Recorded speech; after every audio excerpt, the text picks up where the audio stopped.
The strange arrival. I still remember the night I first stepped into that house. The air was cold, unnaturally so, even though it was the middle of summer. My breath fogged faintly in front of me, and the wooden steps groaned under my shoes, as if they were warning me not to continue. Yet I pushed forward. I didn't believe in curses or hauntings or any of the superstitions my grandmother used to whisper about, at least not then. The house had been left to me after the passing of my uncle, a man I barely knew. He had no wife, no children, no real family except distant relatives like myself. When the lawyer handed me the keys, his expression lingered strangely, as though he wanted to warn me but chose silence instead.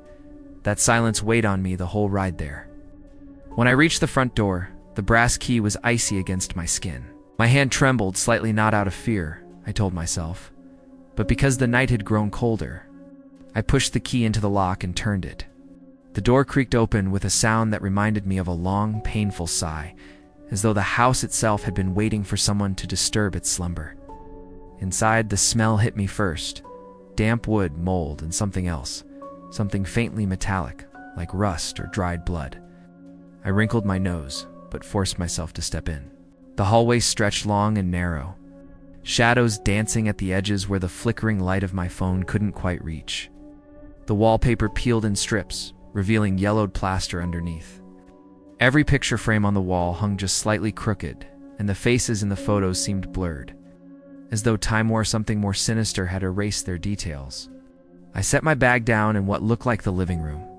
Dust coated the furniture so thickly that when I dragged a finger across the arm of an old chair, it left a clear trail like a scar. The fireplace stood blackened and unused, yet I could have sworn I smelled smoke lingering faintly in the air. I tried to shake off the unease. After all, it was just an old house. Old houses creak, smell, and give off strange vibes. That was all. I convinced myself of that as I carried my bag upstairs to find a bedroom. Staircase complained under my weight, each step groaning louder than the last, as though something deep within the wood was resisting me. At the top of the stairs, the hallway stretched into darkness, doors lining both sides like sentinels. I opened the first one I came across and found a small bedroom. The bed was neatly made, though covered in a thin layer of dust, and the curtains swayed slightly even though the windows were closed. That night, I tried to sleep. I lay on the bed fully clothed, the smell of dust clogging my nose, my ears tuned to every sound. The silence wasn't natural. It wasn't the calm, restful quiet you expect in an empty house. This silence was heavy, oppressive, like something was holding its breath, waiting for me to close my eyes. And then the noises began. At first, it was faint scratching, as though something was moving inside the walls. I sat up, my heart thumping, straining to listen. The scratching stopped the moment I focused on it. I waited, breath caught in my throat. Then slowly, the sound came again, closer, this time just behind the headboard. I told myself it was rats. Old houses always had rats, but the thought didn't comfort me because the scratching wasn't random. It was deliberate, patterned. Scratch, pause, like someone trying to communicate. I forced myself to lie back down, pulling the blanket up to my chin, even though the heat of my own fear was enough to make me sweat. I closed my eyes, willing myself to sleep, but sleep didn't come. Instead, I felt it. That sensation of being watched. The undeniable prickling at the back of my neck, the weight of unseen eyes boring into me. I opened my eyes slowly, the room pitch dark except for the pale glow of moonlight leaking through the curtains. And there, just at the far corner of the room, I thought I saw something, a shadow darker than the rest of the night. I blinked hard, rubbed my eyes, and it was gone. Maybe it was a trick of the light, I told myself. Maybe I was just exhausted, my imagination running wild in this eerie place. Still, I couldn't shake the feeling that I wasn't alone, that the house had been waiting for me, and now that I was here, it was watching. When morning finally came, I felt no relief, only dread, because I knew one thing for certain. Something inside that house didn't want me there, and worse, wasn't going to let me leave so easily. Whispers in the walls the next day began with a strange heaviness in the air. The morning light did little to chase away the unease I felt. Sunlight streamed weakly through the cracked curtains, but instead of warmth, it seemed to paint everything in pale, sickly shades. I got up, my body stiff from the restless night, and walked downstairs. The house was silent, bird song outside, No bird song outside, no hum of life. Just the sound of my own breathing and the groan of the wooden floor beneath me. It felt like the house itself was listening. I decided to explore more. Maybe if I familiarized myself with the place, I'd stop feeling like an intruder. In the kitchen, I found old cutlery still neatly arranged in drawers, plates stacked on shelves coated in dust, and a fridge that had long stopped working. But it was the walls that drew my attention again. Standing in that kitchen, I heard the scratching. This time, clearer. And it wasn't just scratching. I froze, pressing my ear against the faded wallpaper. There were faint murmurs, like voices trying to seep through from the other side. Whispering, I couldn't make out the words. But the tone was unmistakable, urgent, hurried, almost desperate. I backed away, heart pounding. My logical mind screamed it had to be the wind, or maybe old pipes carrying sound. But it didn't feel natural. Those whispers seemed directed at me. Later that evening, I tried distracting myself by unpacking a few things. My phone barely had a signal, and there was no Wi-Fi. I felt cut off from the world, swallowed by the house's silence. Every time I thought I could settle, the noises returned: scratches, whispers, and faint tapping from the walls and ceiling. At one point, I followed the sound up to the second floor, stood in the hallway, straining my ears. The whispers shifted from one side to the other, as though whatever it was moved inside the walls themselves. I placed my palm against the wallpaper, and I swear I felt vibrations beneath the surface, like something brushing just inches away on the other side. That night, I couldn't resist investigating further. I brought out the small flashlight I kept in my bag and went searching. The light cut through the dust, illuminating cobwebs in every corner. I made my way toward a door at the end of the hall, a door I hadn't tried before. The knob was cold in my hand, and it resisted turning at first, as though locked from the inside. But with a little force, it gave way. The room beyond was smaller than the rest, almost like a storage space. Boxes sat piled up in one corner, draped in old sheets. And the air was thick with a smell that turned my stomach damp, would mix with something acrid. As I swept the flashlight across the room, I saw something that made me freeze. Carvings. The walls were covered in them, not random scratches, but deliberate markings etched deep into the plaster. Symbols, strange and jagged, repeated over and over, as though carved in desperation.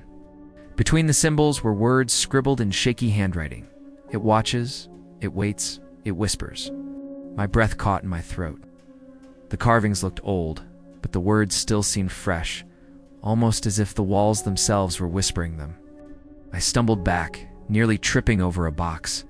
My flashlight beam swung wildly, catching something else, an old mirror leaning against the far wall. Its surface was cracked, and the glass distorted my reflection into something almost unrecognizable. My own face stared back at me, but it was twisted, darker, as though the shadow I thought I'd seen last night had found a way to wear my skin. I dropped the flashlight, the sound echoing too loudly in the small room. The whispers surged, rising all around me, louder, clearer. For a moment, I thought I could hear words in them. Stay, don't leave, belong. Panic clawed at me. I grabbed the flashlight and bolted, slamming the door shut behind me. The whispers faded, muffled once more by the walls, but my pulse didn't slow. Back in my room, I sat on the bed, gripping the flashlight, so tightly my knuckles turned white. I tried to convince myself it was just an overactive imagination, that stress was making me hear things. But then I saw it. On the floor, near the door to my room, was fresh dust, disturbed, as if someone had stood there. Watching that night, the whispers didn't stop. They were no longer muffled, no longer distant. They were inside my room, inside my head. They were calling my name. The shadow that watches by the third night, I stopped pretending that everything was normal. The house wasn't just old, and it wasn't just my imagination. Something was in there with me. Something that never slept, never left, and never stopped watching. The whispers had grown bolder, no longer faint or hidden behind the walls. They now slithered into the room, even when I pressed pillows against my ears. Sometimes they called my name in voices I almost recognized: my mother's, my uncle's, even my own. Other times they spoke in languages I didn't understand, guttural and low, vibrating in my bones. But worse than the whispers was the shadow. The first time I truly saw it, there was no mistaking it for a trick of the light. I had gone to the bathroom late at night, the floor icy beneath my feet. The hallway was lit only by moonlight spilling through a cracked window. That's when I noticed it's something darker than the night itself, moving at the edge of my vision. I froze, holding my breath. The shadow lingered near the far wall, tall and thin, stretching unnaturally as though the light bent wrong around it. My heart hammered as its head tilted, slow and deliberate, like it was studying me. "Who's there?" I whispered, though my throat was dry and my voice barely carried. The shadow didn't move closer. It didn't vanish either, it simply stayed there, watching. I took one hesitant step back, then another. The old boards creaked beneath me, and at that sound, the shadow seemed to ripple like smoke disturbed by wind. Then, without warning, it melted into the wall and disappeared. I ran back to my room, slamming the door shut, my chest heaving. Sleep was impossible after that. Every corner of the room felt alive with movement. Every flicker of moonlight seemed to hold something that wasn't really there. The next day I thought about leaving. I really did. But something strange held me back. It wasn't just fear. It was like the house itself was binding me, whispering reasons to stay. My car keys were missing, though I could have sworn I'd left them on the nightstand. My phone, even when I carried it around, died faster than it should have, as if the house was draining it. Every attempt to reach the outside world seemed to fail. And then there was the mirror. A cracked mirror in the storage room haunted me. I couldn't stop thinking about the way my reflection had looked twisted, wrong, smiling when I wasn't. Against my better judgment, I returned to that room in the afternoon. Dust motes floated lazily in the beam of my flashlight, and the carvings on the walls looked even deeper, almost fresh. The mirror stood where I left it. My reflection stared back, this time more normal, but not entirely. My eyes seemed darker, my smile slightly crooked. I leaned closer, and that's when it happened. The reflection blinked before I did. I stumbled back, knocking over one of the boxes. Papers spilled across the floor, old letters, journals, pages torn from books. I crouched to gather them, my hand shaking, when I saw something written over and over again in frantic handwriting. It sees through the mirror. It follows through the glass. Do not look for too long. I dropped the papers, my stomach twisting. The whispers returned, filling the room, louder than ever. Behind me, the mirror rattled against the wall, as though something on the other side was trying to push through. Bolted, slamming the door shut again, but I knew it was pointless. Whatever lived in that mirror wasn't trapped there. It was already in the house. That night, the shadow came again. I was lying in bed, pretending to sleep, when I felt it. That shift in the air, that icy chill crawling over my skin. I opened my eyes slowly, and there it was, standing in the corner of my room. This time it didn't just watch. It moved. Slowly, step by step, it slid toward me. The darkness clung to it like smoke, and though it had no eyes, I knew it was staring directly into me. My body refused to move. I wanted to scream, to run, but my voice was gone, my limbs frozen. It reached the foot of my bed, and for the first time, I heard it speak not in whispers, but in a deep, hollow voice that rattled the walls. You don't belong here, but you will. The room plunged into suffocating darkness, and the last thing I remember before passing out was the feeling of cold fingers brushing across my ankle. Trapped in the darkness when I woke, it wasn't morning. It wasn't even night. It was something in between, an unnatural, suffocating darkness that pressed down on me like a heavy blanket. My phone, my flashlight, even the tiny sliver of moonlight that used to seep through the curtains gone. It was as if the house had swallowed all light, leaving me stranded in a void. I sat up in bed, heart pounding, straining to see anything at all. My hands brushed the air in front of me, searching for the edge of the mattress, the wall, something familiar. But the space around me felt wrong, too big, too open, like the room had stretched into something endless while I slept. The whispers began again. This time, they weren't muffled behind walls or slithering at the edge of hearing. They surrounded me, echoing from every direction. Some were frantic, others calm, and some were laughing high-pitched, broken laughter that made my skin crawl. Stay, one voice hissed. You are ours, another crooned. Look behind you. A third whispered, so close it felt like icy breath touched my ear. I spun around, but there was nothing, only that suffocating black. I stumbled off the bed, my legs weak, and tried to find the door. My hands met empty air, then rough wood, but when I groped for the doorknob, it wasn't there, just smooth wall, as though the door had vanished. Panic clawed at me. I pounded my fists against the wall, shouting for help for anyone, but the house swallowed my voice. The laughter grew louder, bouncing in cruel echoes. I pressed my forehead to the wall, tears stinging my eyes, and whispered to myself, "This isn't real. It's just a dream. It has to be a dream." But the cold beneath my fingertips was real. The ache in my fists from hitting the wall was real. The voices, they were too sharp, too precise to be my imagination. Then I felt it. A hand. From the darkness, something brushed against my shoulder cold.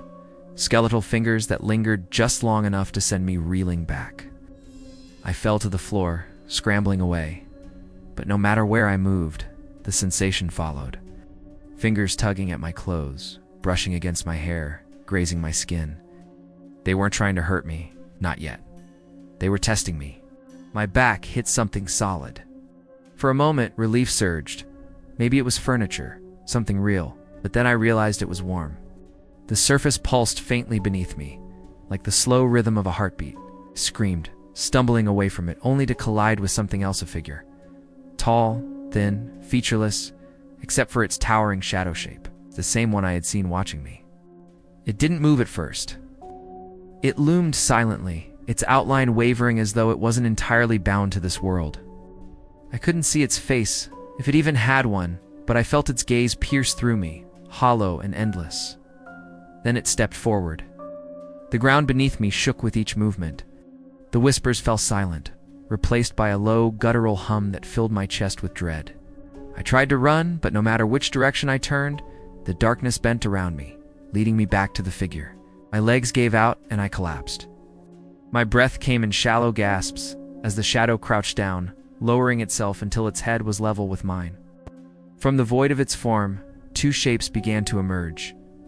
Not human eyes, but pits of swirling darkness, each one alive with movement, writhing like something was trapped inside. "You're a part of it now," the voice rumbled, shaking the air around me. The house is hungry. Suddenly the floor beneath me split open.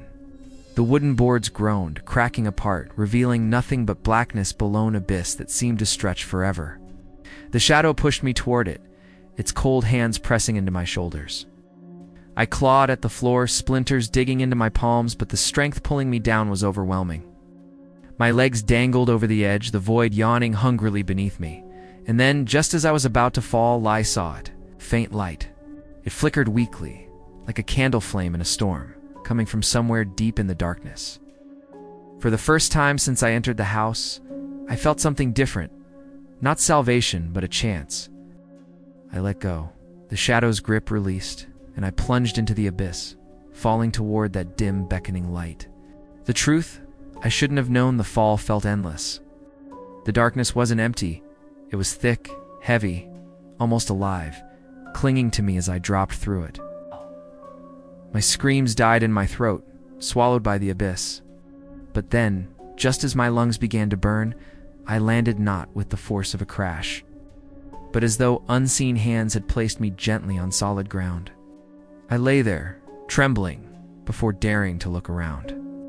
The faint light I'd seen was real, flickered ahead of me, glowing from what looked like an oil lamp perched on a crooked wooden table. Beyond it stretched a vast chamber, stone walls covered in the same jagged carvings I'd seen upstairs. The air reeked of damp earth and something far fouler decay. I forced myself to stand, my legs shaking, and stepped toward the lamp. That's when I noticed the other things in the room. Bones, piles of them, scattered along the walls. Human bones, brittle and yellowed with age. Skulls stared at me from the shadows, hollow eyes seeming to follow my every move. I covered my mouth to keep from gagging, bile rising in my throat. One of the walls caught my attention. Unlike the others, this one bore not just carvings, but words scratched in blood-red strokes, overlapping each other in chaos. It lives in the walls. It feeds on us. It keeps us. Don't let it see you. My chest tightened. These weren't just warnings. They were confessions, desperate messages left by whoever had been trapped here before me. And then, in the corner, I saw something worse. A chair. It wasn't just any chair. It was massive, wooden, bound in iron restraints, as though built to hold someone in place. Dried stains coated the armrests, dark and crusted. At its base lay a journal, its leather cover cracked and moldy. I picked it up with shaking hands and flipped it open. The pages were filled with frantic handwriting. My uncle's handwriting. The house is alive. It whispers because it is hungry. It shows itself in the shadows. But the shadow is only its hand. The mirror is its eye. It does not let you leave once you see it. Page after page revealed his torment, each entry more unhinged than the last. He described being trapped, unable to escape, forced to watch as the house consumed others before him. At the end, his writing devolved into scrawls, repeating the same words over and over. It wants me. It wants me. The journal slipped from my hands, hitting the stone floor with a dull thud. My blood ran cold. My uncle hadn't simply died. The house had taken him. The whispers surged again, rising like a tide around me. The walls pulsed, the carvings glowing faintly as though veins of fire ran through them. Shadows slithered across the chamber, converging toward me, their forms twisting and stretching into the tall figure I'd seen so many times before. It stepped closer, its hollow eyes burning with writhing darkness.